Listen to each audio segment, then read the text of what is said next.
nang koijarage mi koila sumaina round no koigera kamaina koigera koyola.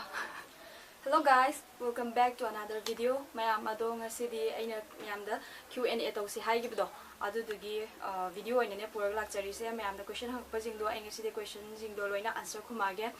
aduga ai video se loibo yengbiyo mayam noi nokning ba question ko mayam hangi eba haibidi ai video se question sing sum pathora aga sum khumjarage mayam sum yengbiyo aduga ai video se support osan biramo mayam ai video se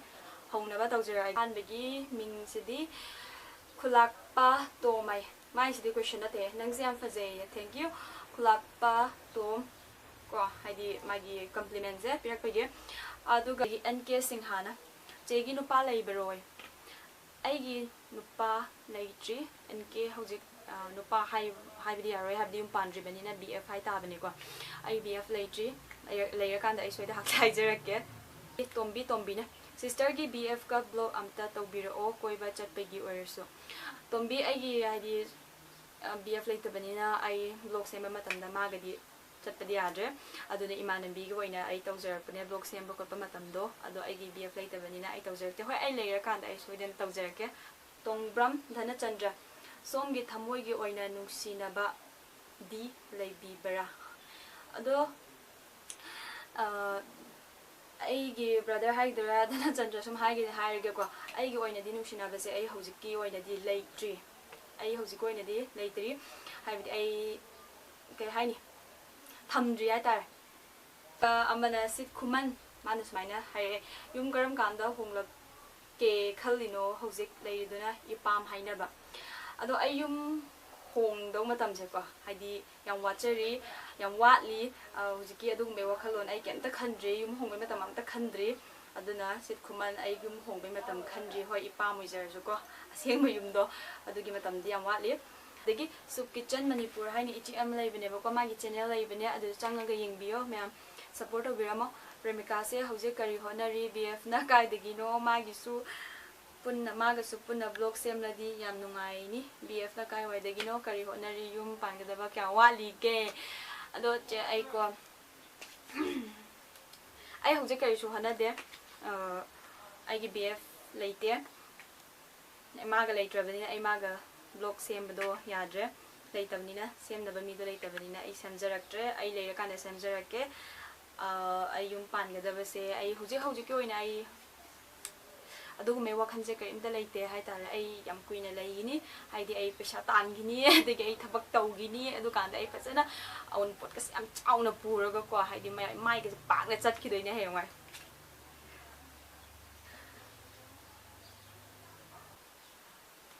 Senas sahi boyfriend nga tangai leba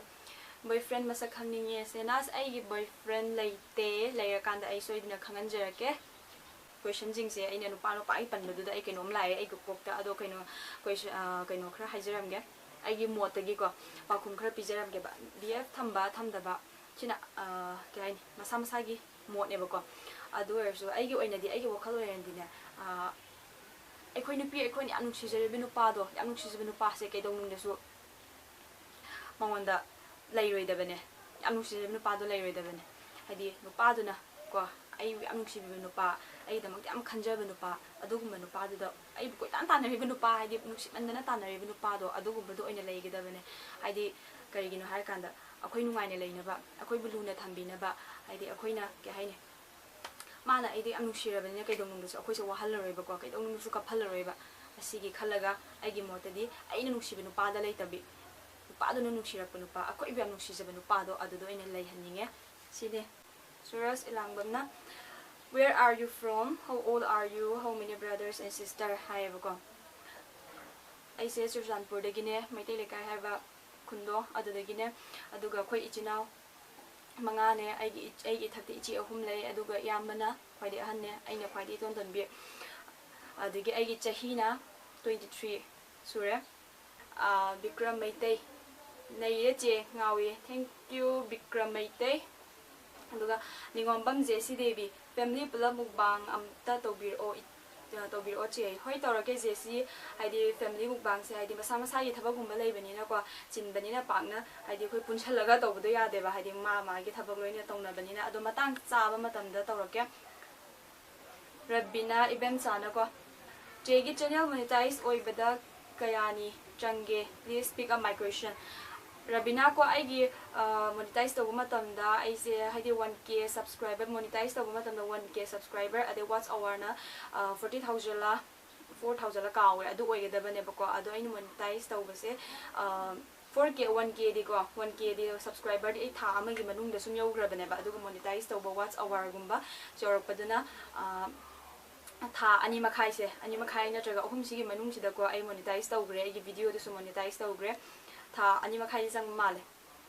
umarjit nambam hai masa youtuber ne akhoi gi marup ne magi video sang yeng bio ai side magi keno hapcharam ge YouTuber akhoi gi khwai awaba se kari no hai ba ko ado YouTuber akhoi gi khwai digi awaba se hadi makhal gi awaba myam am lem gani YouTuber amana ama tawe loi mana de ba ko ado ai gi oina di hadi ai gi video se mukbang su tawi adagi makeup su tawi chat pai su tawi ana mana de mukbang tawi dana ko mukbang tawba cha ba khot pasini mina khara pam nei haidana ai gi awaba haisidi aina tawriba thongiba thaiba bu oiro adagi chatpada namiba oiro kebe tawriba mayam oiro mayam ado punchalaga awaba mayam do adudo hadi aina videos upload tawba matamda hadi negative comment ga lakwa matamdo adai matang de ko wakal se am nungai rakte war e hadi ka hano aina hona zariba tawriba singsiga kem khanbi dabagi hadi mawung tawbado adudo ina wakal se nungai ti awa boy atai gi de ai di wade da chatpa khotpa chaba khotpa siguma mayam de ai thoidokna khande ai gi haba moina hadi fazaba comment pirakpa khorpa matam de am harai bako awa bako ekau doine ba negative comment pirakpa kanda ne bako hena wa doise sine ai gi oina di noi gi di khangdre abungo yumnam ko kailam dagi noi ai se Churchandpur dagi ne meite lekai haina adugi mafam do adu dagi ne Nomi vlog haina si ichi gi magi channel su leibane ai sum hapcharam ge mai chang su ming biramo noi na support obio noi na chil na naw kaya no nang na kaya subano nang hauji kai honari ge je akhoi chunaw manga ne ai na khwai di iton ton bine adu ai graduation loi besu kui gi dari adu na ai hauji ki oina de kari su tawdri mathangi question da muk lakse Bikram Maite na muka hange ko che lam kai de gi no ye Bikram ai Churchandpur de gi ne Maite le kai haba lamdo adu de gi ne dingku khuman ne bako ding khuman haina hai che se yam nungsi ke gi no khangde thank you dingku angthem basan na ko hai be che se hoje kari hona biri ge mingna kari ko bi ge dai pham na kai de gi no marangthem basan ai gi ming premika blog te sum hapsan bane premika mutum aduga ai gi leifam na Churchandpur Maite le kai ai hoje kari su hona de